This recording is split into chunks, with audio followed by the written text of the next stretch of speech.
Hey friends, we are back. We're in week 3 of Self-Discipline Month. So we have gone over, what self-discipline is, what it isn't, how it can help us, and some of the reasons why we can feel challenged in that area. Um, we know that self-discipline is so important, to have any sort of long-term sustainable success. Um, any goal that we want to achieve, we're going to have some self-discipline to get there. And if we can stay on track, if we can have that self-discipline, we're going to achieve our goal. We're going to feel happier. We're going to feel more positive about the future. And let's face it, when we have that self-discipline, it just makes our lives a lot easier. you know, we can move the needle much faster, much easier. So, as we talked about last week, it's not something that we're just magically born with. It's a muscle that we have to exercise. We have to flex that muscle. We have to use it. For this rest of the month, I thought what we would talk about is unlocking that self-discipline secret sauce, ways to make it easier for us to cultivate that self-discipline. So before we go there, for those of you who don't know me, my name is Nancy Brooker. I'm the Living in Yes coach for women who feel overwhelmed by life's demands and secretly just feel they're not good enough, but are really ready to just transform that inner voice, start trusting themselves, and really embrace life. So they hire me to teach them how to connect with their inner worth, trust themselves, so that they can rock their relationships, stress less, and just really live in yes. So I've got a few tips for you today on how to, move forward with your self-discipline. So number one, give a girl a break. Help yourself by removing temptation. Uh, you know, there's that old saying, out of sight, out of mind. Um, and I think it's just so true. So for instance, if your goal is to, you know, get back some of your time, to have fewer distractions in your day, one of the simplest things to do is just turn off your notifications on your phone. And you could even set a timer on your phone at a certain time of day that you check it. Only check your emails at certain times during the day. Only check Facebook at a certain time of the day. Start really cutting back on that. Out of sight, out of mind. If it's a weight loss goal, just don't have those foods in the house.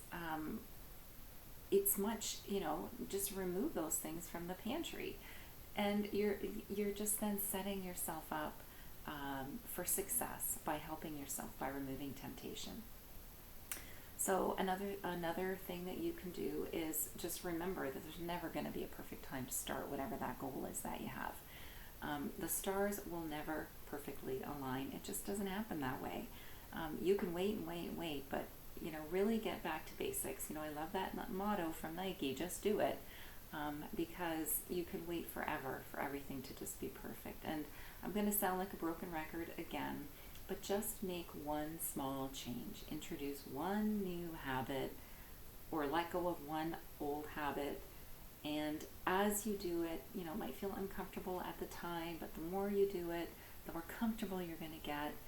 And just by taking one little step at a time. Number 3, make sure that you reward yourself for achievement, because self-discipline. Some people think that it has to be like like you're in the army. There's a drill sergeant, and you're on you're on stage all the time. Like you always have to be. There's no relaxing. There's just no failure. And it's not the way it is, like you're just opening yourself up to disappointment and failure and falling back into old habits.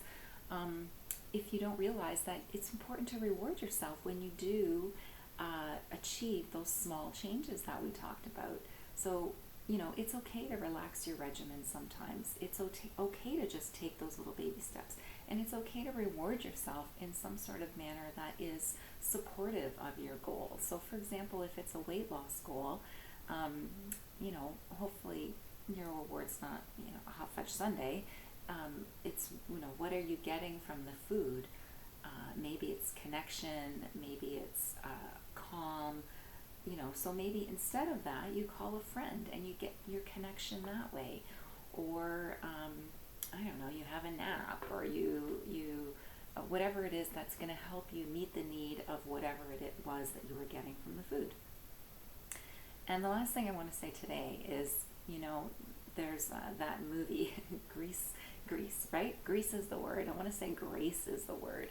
Don't beat yourself up for backsliding. It's going to happen. You're going to have spectacular failures, and you're going to have fabulous successes. And when you have those failures, they're just a learning. They're all part of your journey. Don't beat ourselves up. We pick ourselves up. We dust off our knees, and we try again. And don't get too hung up on those failures or the frustration or the guilt or whatever. Don't even go there, because today's quote: "There is no failure, only feedback." So when you try something and it doesn't work, it's not a failure. It just means make a little change, make a little tweak, or maybe that wasn't the right thing for you. Whatever that is, just learn from it and move forward. So what's the bottom line? Again, self-discipline is a muscle. We need to flex that muscle. We need to work it out. We need to practice with it. And the more we do that, the better we're going to get at it. So help yourself out. Remove temptation. Realize there's never going to be a perfect time. Reward yourself when you do get something done. And don't beat yourself up for backsliding, because it happens to everyone, not just you. So if you're having a hard time really flexing that muscle, finding yourself, finding your goal, figuring out how to get there, let's chat. That's something that we can work together on. So thanks for watching. Grab your freebies down below. I'd love to see you over at Living in Yes. Subscribe to these videos, and we will chat again soon. Take care.